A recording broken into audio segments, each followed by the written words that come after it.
বন্ধুরা আজকের এই ভিডিওতে আমরা কথা বলতে চলেছি এই বছরের সবথেকে বড় মুভির সম্বন্ধে, যেই মুভিটির নাম হলো কালকি 2898 AD। যদি এই মুভির স্টার কাস্টের সম্বন্ধে কথা বলা হয় তাহলে এই মুভির মধ্যে প্রভাস, অমিতাভ বচ্চন, কামাল হাসান, দীপিকা পাদুকোন, দুলকার সালমান, দিশা পাটানি এবং অ্যাক্টর বোম্বানন্দনের মতো খুবই বড় বড় অ্যাক্টর রয়েছে। এবং এই সমস্ত স্টার কাস্টের অসাধারণ অ্যাক্টিং এর জন্য এই মুভিটি আসলে অনেকটাই অসাধারণ হয়েছে।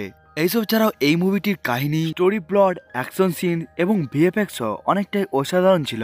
এই জন্যই বন্ধুরা আজকের এই ভিডিওতে আমরা কালকি মুভির সম্বন্ধে কথা বলবো এবং আপনাদের জন্য এই মুভিটির স্টোরিকেও এক্সপ্লেন করব, যাতে আপনারা ঘরে বসে এই মুভিটিকে এনজয় করতে পারেন। বন্ধুরা আজকের এই ভিডিওটা অনেকটাই বেশি পরিমাণে অসাধারণ হতে চলেছে, তাই বন্ধুরা ভিডিওটিকে শেষ পর্যন্ত দেখতে ভুলবেন না। বন্ধুরা ভিডিওটিকে শুরু করার আগে আমি আপনাদেরকে বলে দিই যে আপনারা যদি এই চ্যানেলে নতুন এসে থাকেন তাহলে চ্যানেলটাকে সাবস্ক্রাইব করবেন এবং ভিডিওটা ভালো লাগলে লাইক করতেও ভুলবেন না। চলুন বন্ধুরা এবার এই অসাধারণ মুভিটির এক্সপ্লেনেশনকে শুরু করা যাক। বন্ধুরা কালকি মুভিটি শুরু হয় আজ থেকে অনেক বছর আগে এবং ওই সময়ে মুভিটি শুরু হয় যেই সময়ের মধ্যে মহাভারত চলছিল। ওই মহাভারতের লড়াইয়ের মধ্যে আমরা দেখতে পাই পাণ্ডবদের সেনা কৌরবদের সেনাদেরকে হারিয়ে দিয়েছে, এমনকি ওই লড়াইয়ের মধ্যে অশ্বত্থামাকে ছেড়ে সবাই মারা গিয়েছে। এবং এই মহাভারতে অশ্বত্থামা ছিল অমিতাভ বচ্চন। অশ্বত্থামা যখন দেখতে পায় পাণ্ডব কৌরবদের সাথে সাথে তার সমস্ত বন্ধুকে মেরে দিয়েছে, তখন এটিকে দেখে অশ্বত্থামা অনেকটাই বেশি প্রমাণে রেগে যায়। এই জন্য সে নিজের কাছে ব্রহ্মাস্ত্রকে তুলে নেয়। যেহেতু এই সময়ের মধ্যে অর্জুনের ছেলে অভিমন্যুর ওয়াইফ প্রেগনেন্ট ছিল, এই জন্য অশ্বত্থামা নিজের ব্রহ্মাস্ত্রকে ব্যবহার করে তার উপরে অ্যাটাক করে দেয়। এই জন্য অভিমন্যুর ওয়াইফের পেটে যে বাচ্চাটি ছিল সে ব্রহ্মাস্ত্রর অ্যাটাকের জন্য মারা যায়। এবং এই দৃশ্যকে দেখে নেয় গড শ্রীকৃষ্ণ এবং এই দৃশ্যটিকে দেখে লর্ড কৃষ্ণ অনেকটাই বেশি প্রমাণে রেগে যায়। এই জন্য সে অশ্বত্থামাকে অনেকক্ষণ ধরে মারার পর সে অশ্বত্থামাকে শ্রাপ দিয়ে দেয় যে সে এখন না চেয়েও বেঁচে থাকবে, এমনকি সে মারা যাওয়ার ভিক্ষা চাইলেও সে বেঁচে থাকবে এবং যতক্ষণ পর্যন্ত কলিযুগ থাকবে ততক্ষণ পর্যন্তই সে বেঁচে থাকবে। শ্রাপ পেয়ে যাওয়ার পর অশ্বত্থামা বুঝতে পেরে যায় সে খুবই একটি ভুল কাজ করেছে। এই জন্য সে লর্ড কৃষ্ণকে বলতে থাকে, আমি এখন নিজের ভুলকে বুঝতে পেরে গিয়েছি, এই জন্য আমি এখন প্রায়শ্চিত্ত করতে চাই। এরপরে লর্ড কৃষ্ণ অশ্বত্থামাকে ক্ষমা দেওয়ার একটি সুযোগ দিয়ে দেয়। এখানে লর্ড কৃষ্ণ অশ্বত্থামাকে বলতে থাকে এরপরে যে যুগটি আসতে চলেছে সেই যুগটির নাম হলো কলিযুগ এবং ওই যুগের মধ্যে কলি থাকবে, যে আসলে খুবই পাওয়ারফুল একটি ডিমন হবে এবং সে পুরো দুনিয়াকে ধ্বংস করে দিতে চাইবে। কিন্তু তাকেই মারার জন্য গড শ্রীকৃষ্ণ আবার জন্ম নিবে, সেটিও কালকি অবতারের মধ্যে। কিন্তু কালকি যখন যে মাতার সাহায্যে একেবারে জন্ম নিবে তখন ওই ডেমন অর্থাৎ কলকিকে জন্ম হওয়া থেকে বাধা দিবে। এই জন্য তখন অশ্বত্থামাকে সাহায্য করতে হবে এবং তাকে নিশ্চিত করতে হবে যাতে কলকি অবতার খুবই ভালোভাবে জন্ম নেয়। এবং এরপরে 6000 বছরের পরের কাহিনী শুরু হয় এবং 6000 বছর পর এই কাহিনীটি প্রেজেন্ট টাইমের মধ্যে চলে আসে এবং আমরা জানতে পারি মহাভারত শেষ হয়ে যাওয়ার পরে কলিযুগ একেবারে শুরু হয়ে যায়। এই জন্য এই কলিযুগের মধ্যে যতগুলো মানুষ জন্ম নিয়েছে তারা নিজেদেরকে অনেকটাই বেশি পরিমাণে ইভলভ করে নিয়েছে এবং তারা অনেকটাই বেশি পরিমাণে অ্যাডভান্স হয়ে খুবই বড় বড় টেকনোলজিকেও বানিয়ে নিয়েছে। এমনকি তারা বাঁচার জন্য খুবই বড় বড় এবং শক্তিশালী অ্যাডভান্স হাতিয়ারকেও বানিয়েছিল। যেহেতু কলিযুগের মানুষের মধ্যে অনেকটাই বেশি পরিমাণে রাগ এবং ঘৃণা রয়েছে, এই জন্যই তাদের রাগ এবং ঘৃণার জন্য তারা একে অপরের সাথে লড়াই করতে শুরু করে দেয় এবং এই জন্যই তাদের একে অপরের সাথে লড়াই শুরু হয়ে যায় এবং ওই লড়াইয়ের মধ্যে তারা একে অপরকে মেরে দেওয়ার সাথে সাথে পুরো দুনিয়াকেও ধ্বংস করে দেয়। এই জন্য আমরা প্রেজেন্ট টাইমের মধ্যে দেখতে পাই পুরোভাবেই দুনিয়া ধ্বংস হয়ে গিয়েছে। এই জন্য পুরো দুনিয়ার মধ্যে শুধুমাত্র একটি শহর রয়েছে যেটি আসলে মানুষের বসবাসের যোগ্য এবং ওই শহরটির নাম হলো কাশী, যেটি আসলে এখনের সময়ে ইন্ডিয়ার মধ্যে রয়েছে। এবং এখানে আমরা জানতে পারি দুনিয়ার প্রথম শহরের নাম হলো কাশী, অর্থাৎ যখন মানব সভ্যতা শুরু হয়েছিল তখন কাশী শহরটি সব থেকে প্রথমে তৈরি হয়েছিল। এবং এখানে আমরা জানতে পারি কাশী শহরকে ছেড়ে পৃথিবীর মধ্যে থাকা কোনো প্রকার শহরই বসবাসের যোগ্য নয়, কারণ ওখানে সমস্ত জায়গায় পুরোভাবে ধ্বংস হয়ে গিয়েছিল। কিন্তু এখানে আমরা জানতে পারি কাশীকে ছেড়ে আরেকটি জায়গা রয়েছে যেটি বসবাসের যোগ্য এবং ওই শহরটির নাম হলো সাম্বালা। এবং মুভির মধ্যে খুবই কম ক্যারেক্টারই জানে সাম্বালা শহরটি কোথায় রয়েছে। আসলে সাম্বালা শহরটিকে তারাই জানে যারা সাম্বালা শহরের মধ্যে বসবাস করে। কিন্তু আমি আপনাদেরকে বলে দিই যে রিয়েলিটিতে সাম্বালা বলে কোন রকম শহরই নেই, কিন্তু যদি বুদ্ধিস্ট রিলিজনকে দেখা হয় তাহলে সাম্বালা নামক একটি শহর এক্সিস্ট করে এবং তাদের অনুসারে এই শহরটি রয়েছে হিমালয়ের মধ্যে। কিন্তু আসলে এই শহরটি সম্বন্ধে কেউ জানে না। এই জন্য ইন রিয়েলিটিতে যেমন ভাবে সাম্বালা এক্সিস্ট করে তেমন ভাবে এটিকে মুভির মধ্যেও দেখানো হয়েছিল, কারণ মুভির মধ্যেও সাম্বালা শহরের সম্বন্ধে কেউ জানে না এবং এটিও একটি লুকিয়ে থাকা শহর যার লোকেশন আসলে খুব কম মানুষই জানে। কিন্তু আমরা কাশী শহরের মধ্যে দেখতে পাই এখানে অনেক মানুষ মানুষই বসবাস করে, যার মধ্যে কিছু সংখ্যক মানুষ অনেকটাই ধনী এবং বাকি সমস্ত লোকগুলো অনেকটাই গরিব। এই জন্যই যে সমস্ত লোকগুলো গরিব রয়েছে তাদের জীবনও অনেকটাই খারাপ চলছে। এসব ছাড়াও কাঁচি শহরের মিডিলে কমপ্লেক্স নামক খুবই বড় একটি জায়গা রয়েছে, যেটিকে দেখতে অনেকটাই উল্টো ট্রায়াঙ্গেলের মতো, কিন্তু এই কমপ্লেক্স অবজেক্টটি অনেকটাই বড়, যার মধ্যে খাবার, পরিষ্কার জল এবং পরিষ্কার বাতাসও রয়েছে। এসব ছাড়াও ওখানে সবুজ গাছপালার সাথে সাথে খুবই বেশি পরিমাণে ফল ফুলও পাওয়া যায়। এই জন্যই যারা অনেকটাই বেশি পরিমাণে ধনী তারা এই জায়গার মধ্যেই রয়েছে। কিন্তু এই কমপ্লেক্সকে সিস্টেমেটিক ভাবে চালানো হয় এবং যে ওই কমপ্লেক্সকে পুরো চালিয়ে থাকে তাকে বলা হয় সুপ্রিম, এবং এর পুরো নাম হলো সুপ্রিম ইয়াস্কিন। এবং সুপ্রিম ইয়াস্কিন পুরো কমপ্লেক্সকে রুল করার সাথে সাথে বরং সবকিছুকে ম্যানেজ করার জন্য এর কাছে একটি আর্মিও রয়েছে, এবং এই সমস্ত সোলজারগুলো তার কথা অনুসারে সমস্ত কাজকেই করে থাকে। এবং এই সমস্ত আর্মিকে ম্যানেজ করার জন্য তার কাছে একটি কমান্ডারও রয়েছে, যে কমান্ডারটি আসলে আর্মিদেরকে অর্ডার দিয়ে থাকে। এবং এখানে আমরা জানতে পারি পুরো কমপ্লেক্স থেকে শুরু করে কাঁচি শহর পর্যন্ত ডলার বা টাকার মতো কোনো ধরনের কারেন্সি নেই, বরং এখানে যে জিনিসটি চলে থাকে সেটিকে বলা হয় ইউনিট, এবং এখানের টাকাই হলো এখানের ইউনিট। এই জন্যই যে সমস্ত ধনী মানুষেরা এই কমপ্লেক্সের মধ্যে থাকতে চায় ওখানে আসার জন্য 1 মিলিয়ন ইউনিট দিতে হয়, অর্থাৎ 1 মিলিয়ন ইউনিটের সাহায্যে কমপ্লেক্সের মধ্যে থাকা যেতে পারে। এবং 1 মিলিয়ন ইউনিটের অর্থ হলো 10 লক্ষ ইউনিট, এবং এত বেশি পরিমাণে ইউনিট কোনো গরিব মানুষের কাছে নেই। এই জন্য সমস্ত গরিবদেরকে কমপ্লেক্সের বাইরে থাকতে হয়, কিন্তু তারা কমপ্লেক্সে যাওয়ার জন্য সবসময় স্বপ্ন দেখে থাকে। এবং এরপরে এখানে এন্ট্রি হয় আমাদের মুভির মেন হিরো অর্থাৎ রেবেল স্টার প্রভাসের, এবং মুভির মধ্যে তার এই ক্যারেক্টারটির নাম হলো ভৈরবা। ভৈরবার এন্ট্রির পরে আমরা জানতে পারি ভৈরবা আসলে কাশি শহরের মধ্যেই থাকে, কিন্তু ভৈরবার কোন রকম ফ্যামিলি নেই, এমনকি তার মাদার এবং ফাদারও নয়, এমনকি তার ভাই বোনও নেই। এই জন্য ভৈরবা নিজের জীবনকে একাই কাটিয়ে থাকে। কিন্তু এরপরে আমরা জানতে পারি ভৈরবা খুবই ভালো একটি ফাইটার, এমনকি সে লড়াইকে করার অনেকগুলো পদ্ধতিকেও জানে। এই জন্য এখানে ভৈরবা অর্থাৎ প্রভাস এখানে অনেকটাই বেশি পরিমাণে পাওয়ারফুল। এসব ছাড়া আমরা জানতে পারি ভৈরবা খুবই ভালো একটি মানুষ, এবং ভৈরবারও স্বপ্ন রয়েছে সে যাতে কমপ্লেক্সের মধ্যে যায়, যাতে সে ওখানে গিয়ে একটি মজার জীবনকে কাটাতে পারে। যেহেতু কমপ্লেক্সের মধ্যে যাওয়ার জন্য 1 মিলিয়ন ইউনিটের দরকার হয়ে থাকে, এই জন্যই ভৈরবা এখনো পর্যন্ত কমপ্লেক্সের মধ্যে যেতে পারেনি, কারণ তার কাছে এত ইউনিটই নেই। এমনকি তার কাছে এতটা ইউনিট তো দূরের কথা, এমনিতেও তার কাছে একটু মাত্র ইউনিট নেই। এই জন্যই সে অন্যদের কাছ থেকে ইউনিটকে ধার নিয়ে থাকে, এমনকি সে সময়ের মধ্যে কারো ধারকে শোধও করে না। কিন্তু আমরা একদিন দেখতে পাই কাশির মধ্যে একটি সাম্বালার স্পাই ঢুকে যায়, যাকে আসলে অনেকগুলো গুন্ডা ধরার চেষ্টা করছিল, কারণ সাম্বালা থেকে যেই সমস্ত লোকগুলো অর্থাৎ স্পাই গুলো আসে ওই সমস্ত লোকগুলোকে ধরে যদি কমপ্লেক্সের মধ্যে দেওয়া হয় তখন কমপ্লেক্সের কমান্ডার তাকে অনেকটাই বেশি পরিমাণে ইউনিট গিফট করে, অর্থাৎ তাকে অনেকটাই বেশি পরিমাণে ইউনিট দিয়ে থাকে। এই জন্য ভৈরবা যখন ওই স্পাইকে দেখতে পেয়ে যায় তখনই সে ওই সমস্ত গুন্ডাদের সাথে লড়াই করতে শুরু করে দেয়, এবং সে ওই সমস্ত গুন্ডাদেরকে বিট করে সাম্বালার ওই স্পাইকে ধরে নেয়। কিন্তু তাকে ধরার পর ভৈরবা জানতে পেরে যায় যে সাম্বালার ওই স্পাই আসলে একটি সাধারণ মানুষ, যে আসলে কমপ্লেক্সকে জানার জন্য এসেছিল, কিন্তু তার শুধুমাত্র ইউনিটেরই দরকার ছিল যাতে সে কমপ্লেক্সের মধ্যে যেতে পারে। এই জন্য সে ওই স্পাইয়ের কথাকে আর শুনতে চায়নি, এবং সে তাকে নিজের ঘরের মধ্যেও বন্দি করে নেয়, কারণ সে যাতে কমপ্লেক্সের মধ্যে ওই স্পাইকে দিয়ে 10,000 ইউনিটকে নিতে পারে, এবং এমন ভাবে সে 1 মিলিয়ন ইউনিটকে করার চেষ্টা করছিল। কিন্তু এর কিছু পরেই আমরা দিশা পাটানিকে দেখতে পাই, যার এই মুভির মধ্যে নাম ছিল রক্সি, যে আসলে এই মুভির মধ্যে ভৈরবার গার্লফ্রেন্ড ছিল। রক্সি যখন ভৈরবের সাথে দেখা করে তখন আমরা জানতে পারি যে ধার নেওয়ার দিকে ভৈরবা রক্সিকেও ছাড়েনি, আসলে সে রক্সির কাছ থেকেও অনেকগুলো ইউনিট ধার নিয়েছিল। তখনই রক্সি ভৈরবকে বলতে থাকে যে তার কমপ্লেক্সের মধ্যে জব লেগে গিয়েছে, এই জন্য সে কাল থেকে কমপ্লেক্সের মধ্যে গিয়ে সবকিছুকে পরিষ্কার করার কাজকে করবে। এবং এরপরে যখন ভৈরবা কমপ্লেক্সের নামকে শুনতে পায় সে একদিনের জন্য কমপ্লেক্সের মধ্যে যাওয়ার জন্য জেদ করতে থাকে, কারণ তার স্বপ্ন ছিল কমপ্লেক্সকে ভিতর থেকে দেখার। এরপরে রক্সি ভৈরবের কথাকে একসেপ্ট করে নেয়, সে নিজের সাথে ভৈরবাকে কমপ্লেক্সের মধ্যে নিয়ে যায়। কমপ্লেক্সের মধ্যে যাওয়ার পরেই ভৈরবা অনেকটাই বেশি পরিমাণে খুশি হয়ে যায়, কারণ সে দেখতে পায় কমপ্লেক্স ভেতর দিক থেকে অনেকটাই সুন্দর, এমনকি ওখানে খুবই পরিষ্কার জল রয়েছে, এমনকি সুন্দর সুন্দর খাবারও রয়েছে, এমনকি নদী এবং জঙ্গলের মতো আরো অনেক সুন্দর সুন্দর জিনিসপত্রও রয়েছে ওখানে। এটিকে দেখার পর ভৈরবা অনেকটাই বেশি পরিমাণে পাগল হয়ে যায়, এবং সে রক্সির সাথে এই সমস্ত কিছুকে অনুভব করতে থাকে। কিন্তু এর কিছু পরেই সে সোলজারদের হাতে ধরা পড়ে যায়, যার ফলে কমপ্লেক্সের সোলজারগুলো ভৈরবাকে বাইরে বার করে দেয়। কিন্তু যখন ভৈরবাকে কমপ্লেক্স থেকে বাইরে বের করে দেওয়া হয় তখন তার কমপ্লেক্সের মধ্যে যাওয়ার আরো বেশি পরিমাণে মন হতে থাকে, কারণ সে কমপ্লেক্সের মধ্যে থাকা সুন্দরতাকে দেখে নিয়েছিল। এই জন্য ভৈরবা ডিসাইড করে যে সে খুব তাড়াতাড়ি কমপ্লেক্সের মধ্যে যাবে, এমনকি সে কমপ্লেক্সের মধ্যে নিজের সমস্ত জীবনকে কাটিয়ে থাকবে।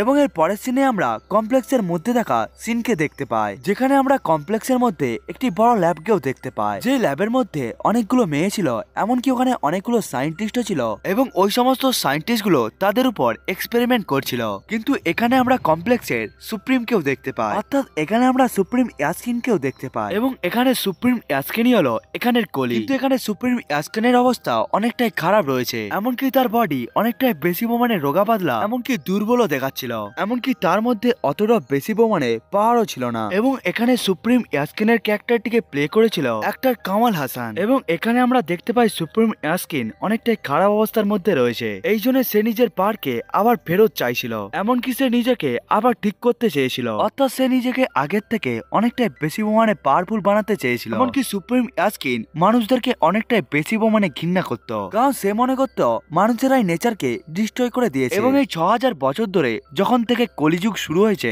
ততক্ষণ ধরে মানুষেরা এই পুরো পৃথিবীকে ধ্বংস করার চেষ্টা করছিল। এই জন্য পৃথিবীর মধ্যে মানুষের বেঁচে থাকার কোন রকম অধিকার নেই, এই জন্য সে সমস্ত হিউম্যানদেরকে একেবারে শেষ করে দিতে চেয়েছিল। কিন্তু এর আগে সে নিজেকে পাওয়ারফুল বানাতে চেয়েছিল, কিন্তু নিজেকে ঠিক করার জন্য এবং পাওয়ারফুল বানানোর জন্য সুপ্রিম ইয়াস্কিনকে একটি সিরামের দরকার, যেটি আসলে একটি প্রেগন্যান্ট ওমেনের শরীর দিয়ে বাইরে বার হয়, অর্থাৎ সে নিজের পাওয়ারকে পেয়ে থাকে এই সমস্ত ওমেনদের পেটে বাচ্চা থাকে। এবং এর জন্য সুপ্রিম ইয়াস্কিন খুবই বড় একটি ল্যাবকেও বানিয়েছিল এবং ওখানে সে কাজের জন্য খুবই বড় বড় সায়েন্টিস্টদেরকেও রেখেছিল। এবং সুপ্রিম ইয়াস্কিন নিজের সমস্ত সোলজারদের সাহায্যে অনেকগুলো প্রেগন্যান্ট ওমেনকেও নিয়ে আসে, এমনকি তারা ওই সমস্ত ওমেনদেরকে ল্যাবের মধ্যে বন্দি করে রাখে এবং এরপরে তারা ওই সমস্ত ওমেনদের উপর একটি এক্সপেরিমেন্ট করতে থাকে, এমনকি তারা একটি পদ্ধতির সাহায্যে মেয়েদেরকে প্রেগন্যান্টও করে থাকে। কিন্তু তারা এখানে প্রেগন্যান্ট করার জন্য একটি নতুন আধুনিক পদ্ধতিকে ব্যবহার করে থাকে এবং এই পদ্ধতিকে বলা হয় শেডিং। শেডিং এর পরে মেয়েরা প্রেগন্যান্ট হয়ে যায়। কিন্তু এখানে আমরা দেখতে পাই যে সমস্ত মেয়েদের উপরে শেডিং করা হয় তারা সবাই একেবারে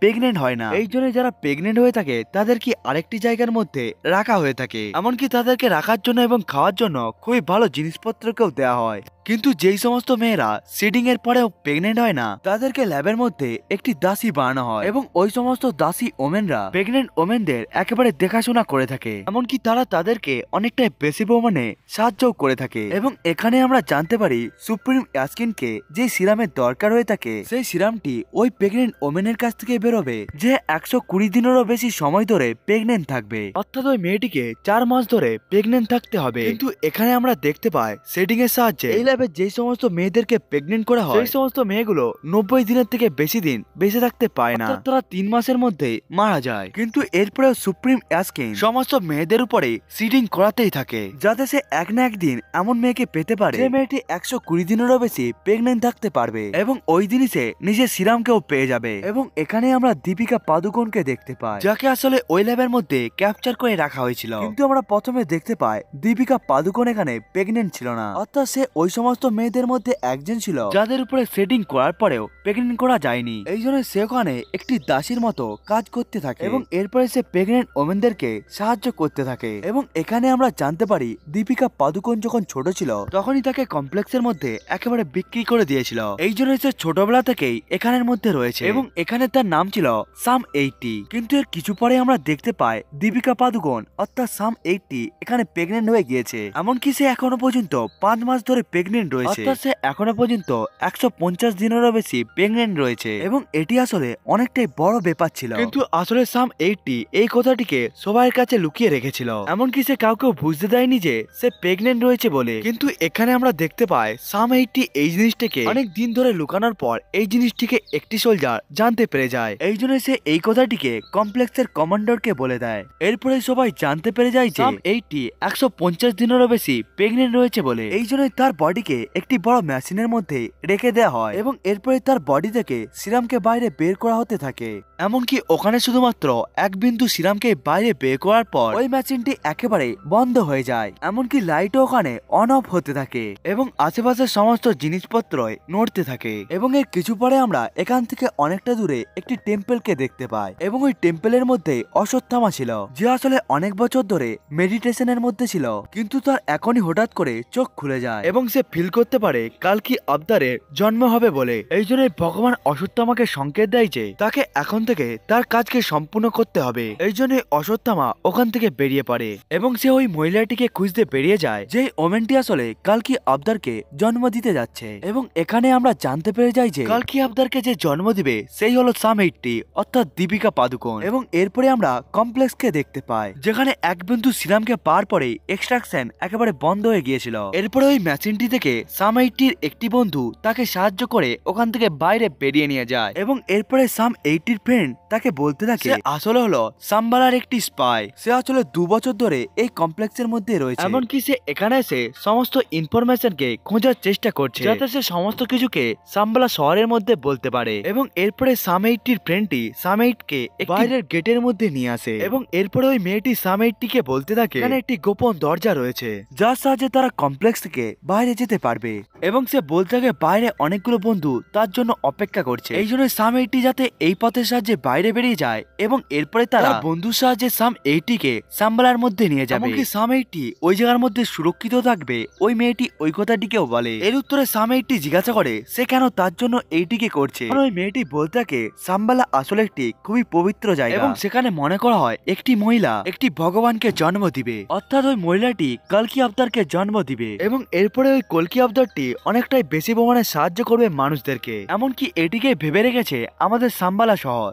এবং আমি মনে করি তুমি সেই মহিলা যে আসলে গডকে জন্ম দিবে। এই জন্য আমার কর্তব্য হলো তোমার জীবনকে বাঁচানো। এরপরে ওখানে সাম 80 অর্থাৎ দীপিকাকে ওখান থেকে চলে যাওয়ার কথা বলে এবং তার পিছনে যাতে সোলজাররা না যেতে পারে এই জন্য ওই মেয়েটি ওখানে থাকবে বলে। এরপরে সাম 80 ওই জায়গা থেকে বাইরে চলে আসে এবং এরপরে ওখান থেকে সে বাইরে বেরিয়ে যাওয়ার পর দেখতে পায় সাম্বালার 3টি স্পাই রয়েছে যারা আসলে একটি খুবই বড় গাড়িকে নিয়ে এসেছিল। এবং এরপরে ওই 3টি স্পাই সাম 80-কে নিয়ে খুব তাড়াতাড়ি সাম্বালার দিকে যেতে থাকে। কিন্তু এখানে কমপ্লেক্সের কমান্ডার জানতে পেরে যায় যে সাম 80 এই জায়গা থেকে বেরিয়ে চলে গিয়েছে বলে। এই জন্য সে নিজের সমস্ত সোলজারকেই একেবারে সাম 80-র পিছনে লাগিয়ে দেয়। এমনকি সে শহরের মধ্যেও সবাইকে বলে দেয় যে সাম 80-কে ধরে নিয়ে আসবে তাকে গিফট হিসাবে 5 মিলিয়ন ইউনিটকে দেওয়া হবে। এছাড়াও এই অফারটিকে ভৈরবাও দেখে নেয়। এই জন্য সে চিন্তা করতে থাকে সে যদি সাম 80-কে ধরে নেয় তাহলে সে একেবারে 5 মিলিয়ন ইউনিটকে পেয়ে যাবে এবং এরপরে সে খুব সহজেই কমপ্লেক্সের মধ্যেও যেতে পারবে। এই জন্যই সে সাম 80-কে খুঁজতে বার হয়ে যায়। এখানের মধ্যে থাকা 3টি স্পাই যারা সাম 80-কে এই জায়গার মধ্যে থেকে নিয়ে যাচ্ছিল আমরা তাদের সম্বন্ধেও জানতে পারি এবং এখানে আমরা দুটো স্পাই নাম জানতে পারি। তাদের নাম ছিল বিরান এবং কায়া, এমনকি তাদের সাথে আরেকটি সাথী ছিল। এবং এখানে কায়রা সাম 80-কে নিজের নামকে জিজ্ঞাসা করে এবং এর উত্তরে সে বলতে থাকে তার নাম হলো সাম 80 এবং এরপরে সে সাম 80-কে বলে তার নাম সাম 80 রাখা উচিত নয়, বরং এর পরিবর্তে তার নাম রাখা উচিত সুমতি। এবং এরপরে সাম 80 নিজের নামকে রাখে সুমতি। কিন্তু এর কিছু পরে আমরা দেখতে পাই কমপ্লেক্সের লোকেরা তাকে ধরে নিয়েছে। এই জন্য তারা তাদের উপর অ্যাটাক করে দেয় এবং কমপ্লেক্সের লোকেরা সুমতিকে ওখান থেকে নিয়ে যাওয়ার চেষ্টাও করছিল। কিন্তু এখানে এন্ট্রি হয়ে যায় অশ্বত্থামার, অর্থাৎ এখানে অমিতাভ বচ্চনের এন্ট্রি হয়ে যায় এবং এরপরে সে ওখানে এসে সমস্ত সোলজারকেই হারিয়ে দেয় এবং এরপরে সে ওখান থেকে সুমতিকেও বাঁচিয়ে নেয়। এবং অশ্বত্থামা সুমতিকে বলতে থাকে সে এখন থেকে তার রক্ষা করতে থাকবে কারণ সে খুব তাড়াতাড়ি ভগবানকে জন্ম দিতে চলেছে। কিন্তু ওখানে কিছু পরেই ভৈরবা এসে যায় যে আসলে সুমতিকে খুঁজে নিয়েছিল। এই জন্য সে এখান থেকে সুমতিকে নিয়ে যাওয়ার চেষ্টাও করছিল এবং এই জন্যই ভৈরবা এবং অশ্বত্থামার মধ্যে লড়াই চলতে থাকে। এই লড়াইয়ের মধ্যে অশ্বত্থামা ভৈরবাকে হারিয়ে দেয়, এমনকি সে তাকে খুবই খারাপ ভাবে হারিয়ে দেয় এবং এরপরে তারা সবাই মিলে সুমতিকে নিয়ে সাম্বালার দিকে চলে যায়। অন্যদিকে কমান্ডার যখন জানতে পেরে যায় সোলজাররা সুমতিকে পেয়ে গিয়েছিল এই জন্য সে নিজের সমস্ত সোলজারকে নিয়ে ওই জায়গার মধ্যে চলে আসে যেখানে আসলে ভৈরবা এবং অশ্বত্থামার মধ্যে লড়াই হয়েছিল এবং ওখানে গিয়ে সে নিজের সমস্ত সোলজারের মৃতদেহকে দেখতে পায় এবং ওখানে আমরা ভৈরবাকেও দেখতে পাই যে অশ্বত্থামার সাথে হওয়া লড়াইয়ের মধ্যে হেরে গিয়েছিল। এখানে কমান্ডার ভৈরবাকে অ্যারেস্ট করার জন্য বলে, এই জন্য ভৈরবাকে সোলজাররা অ্যারেস্ট করে নেয় এবং অ্যারেস্ট হয়ে যাওয়ার পর ভৈরবা কমান্ডারকে বলতে থাকে যে তারা যখন সুমতিকে এই জায়গার মধ্যে দিয়ে নিয়ে যাচ্ছিল তারা শুনেছিল তারা সাম্বালা যাচ্ছে বলে, কিন্তু কেউ জানে না যে সাম্বালা কোথায় রয়েছে। কিন্তু সেই হলো একটি মানুষ যে সাম্বালার মধ্যে যেতে পারে। এই জন্য কমান্ডার যদি তাকে একটি মাত্র সুযোগ দেয় তাহলে সে তাদের জন্য সুমতিকেও নিয়ে আসবে।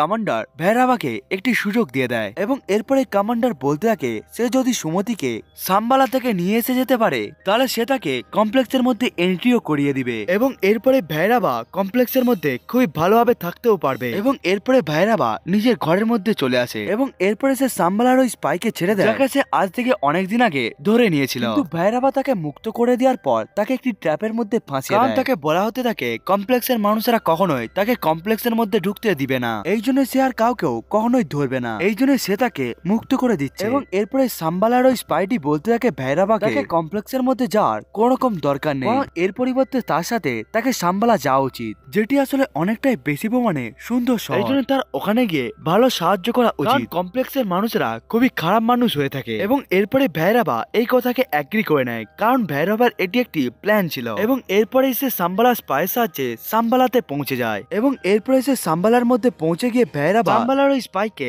অজ্ঞান করে দেয়। এরপরে ভৈরবা সুমতিকে নিয়ে আসতে থাকে, এই জন্য ভৈরবার সাথে আবার অশ্বত্থামার লড়াই লেগে যায়। যেহেতু ভৈরবা এই লড়াইয়ের মধ্যে একেবারে তৈরি হয়ে এসেছিল, এই জন্য সে অশ্বত্থামাকে খুবই ভালো পরিমাণে টক্কর দিতে থাকে। কিন্তু এরপরে আমরা দেখতে পাই সাম্বালার মধ্যে কমপ্লেক্সের কমান্ডার আর্মিকে নিয়ে চলে এসেছে। এরপরে সে সাম্বালার উপর অ্যাটাক করে দেয় এবং এরপরে সাম্বালার সোলজাররাও একত্রিত হয়ে যায় এবং এরপরে সাম্বালার সোলজারদের সাথে কমপ্লেক্সের সোলজারদের মধ্যে যুদ্ধ শুরু হয়ে যায় এবং এখানে আমরা খুবই বড় একটি ওয়ারকেও দেখতে পাই। কিন্তু কমপ্লেক্সের সোলজাররা সাম্বালার সোলজারদেরকে অনেকটা খারাপ ভাবে মারছিল এবং এরপরে আমরা জানতে পারি অশ্বত্থামার হাতে যে হাতিয়ারটি রয়েছে সেটি অশ্বত্থামার নয় বরং কর্ণর হাতিয়ার। এবং এর কিছু পরেই অশ্বত্থামার ওই হাতিয়ারটিকে ভৈরবা কুড়িয়ে নেয় এবং ভৈরবার হাতে ওই হাতিয়ারটি আসার পরে হাতিয়ারটি জ্বলতে শুরু করে। ভৈরবার পাওয়ারও অনেকটাই বেশি প্রমাণে বেড়ে যায় এবং এখানে আমরা জানতে পারি ভৈরবাই হলো মহাভারতের সময়ের কর্ণ এবং এখানে তার আসল কর্ণের পাওয়ারও জেগে উঠেছে, এই জন্য ভৈরবা কর্ণতে পরিবর্তন হয়ে